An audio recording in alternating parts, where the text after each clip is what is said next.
Hi everyone, welcome to the Highlights from Ukraine podcast, your daily audio summary of the latest news reported in the Ukrainian media. My name is Artem, and here is the news. For 897 days less the Russian invasion of Ukraine. Ukrainian athletes won more medals at the Paris Olympic Games, reports Liga. Ukrainian wrestlers Parviz Nasibo and Jean Belenyuk won silver and bronze medals for Ukraine. Belenyuk, who is not only a sportsman but member of the parliament, won bronze in Greco-Roman wrestling in the weight category up to 87 kilograms, defeating the Polish athlete Arkadiusz Kulinic with a score of 3-1. Nasirov competed in the weight class up to 67 kilograms, losing 5-6 to the Iranian Visaid Esmaili in the final. In the semi-finals, the Ukrainian injured his eye during a duel with Hasrat Jafarov, a representative of Azerbaijan. After that, he had a medical procedure on his eye, and in the final he performed with a bandage. After the fight, Belenyuk announced that he ends his career. Belenyuk is the Olympic champion of Tokyo 2020 and the silver medalist of Rio 2016. Currently, Ukraine ranks 15th in the medal tally of the Olympics with 10 awards, 3 gold, 3 silver and 4 bronze. We would really appreciate if you could rate us, ideally with 5 stars, and leave a glowing review in the app where you're listening to this podcast, Apple Podcasts, Spotify or others. This really helps more people to find out about the highlights from Ukraine and truth about Russia's invasion. Fighting in the Kursk Oblast of Russia that borders Ukraine continues. Ukrainian authorities haven't officially confirmed that it is Ukrainian forces that operate there. In his evening video address, President of Ukraine Volodymyr Zelensky said that he received 3 reports from the Commander-in-Chief Alexander Syrsky. Quote, "Productive reports, exactly the kind our country needs now," said Zelensky. Earlier, Syrsky posted a photo of him with other military and said that he was working at the quote-unquote starting point but didn't provide any other details. The starting point is the location from which units begin their advance during an offensive.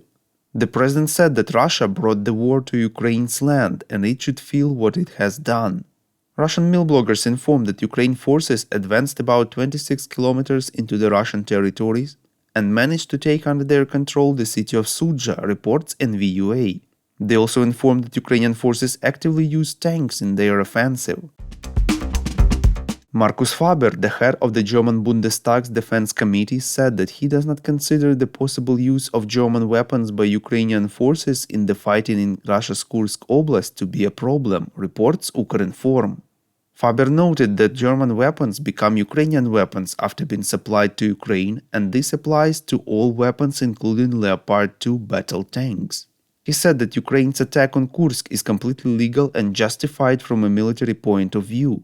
Quote, "It should be in the interests of Russia and Russians to end the war of aggression. It remains only to wish the Ukrainian defenders good luck, including near Kursk. The more successful they are, the sooner the Kremlin will understand that they will not be able to win anything in Ukraine," unquote, the head of the Defense Committee emphasized. Faber also stressed the need to transfer more ammunition and artillery to Ukraine, as well as longer-range weapons such as German Taurus missiles.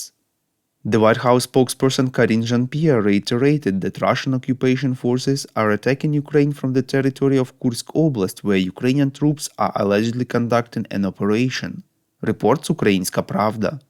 Jean-Pierre confirmed that the US side would contact Ukrainian partners to get more details about the alleged operation. She declined to answer the question of whether US weapons were used in this potential operation.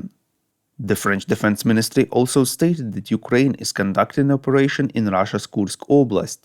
Quote, "The offensive by the Ukrainian armed forces in Kursk Oblast, leveraging the element of surprise and facing less well-trained forces compared to those on the Eastern Front, seems to have met with some initial success.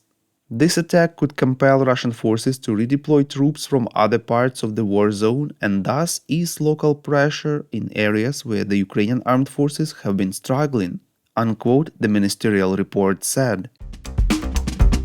Thank you for listening to the Highlights from Ukraine podcast. We're a non-commercial initiative of just 2 people and we need your help to grow. Share information about the podcast, rate us in the app, subscribe to our Patreon. With your support, we are getting better. We call on you to demand from governments of your countries to impose the toughest sanctions possible on Russia and its citizens to stop their invasion of Ukraine.